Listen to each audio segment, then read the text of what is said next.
NTV Telugu Telangana ముఖ్యమంత్రి శ్రీ రేవంత్ రెడ్డి సినీ పరిశ్రమ కార్మికుల సమస్యలపై స్పందిస్తూ వారి సంక్షేమం కోసం ప్రభుత్వం కట్టుబడి ఉందని స్పష్టం చేశారు. Film development corporation chairman Dil Raju ఆధ్వర్యంలో జరిగిన ఈ సమావేశంలో సినీ కార్మిక సంఘాల ప్రతినిధులు పాల్గొన్నారు. ఈ సందర్భంగా కార్మిక సంఘాల నాయకులు తమ సమస్యలను ముఖ్యమంత్రి రేవంత్ రెడ్డి దృష్టికి తీసుకువచ్చారు.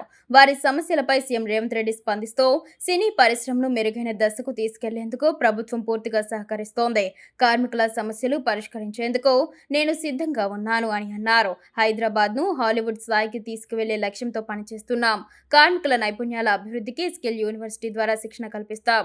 కార్మికులు కూడా తమ నైపుణ్యాలను పెంచుకోవాలి అని సీఎం సూచించారు. అలాగే సమ్మెలు జరగడం వలన రెండు వైపుల నష్టం జరుగుతుందని హెచ్చరించారు. పరిశ్రమలో పని వాతావరణాన్ని చెడగొట్టకండి, సమస్యలు ఉంటే చర్చించండి, సమ్మెల ద్వారా సమస్య పరిష్కారం కాదు అని తెలిపారు. సినీ కార్మికులకు హెల్త్ ఇన్సూరెన్స్ అందించే చర్యలు తీసుకుంటామని సీఎం హామీ ఇచ్చారు. చిన్న సినిమా నిర్మాతలకు సహకరించాల్సిన అవసరం ఉందని పేర్కొన్నారు. ఈ సందర్భంగా కార్మిక సంఘాల నాయకులు గత 10 ఏళ్లుగా సినిమా రంగానికి సంబంధించి ఎలాంటి ప్రభుత్వ అవార్డులు ఇవ్వలేదని పేర్కొన్నారు. ఇప్పటి వరకు సీఎం స్థాయిలో ఇలా సమావేశం నిర్వహించింది ఇదే మొదటిసారని రేవంత్ ను ప్రశంసించారు.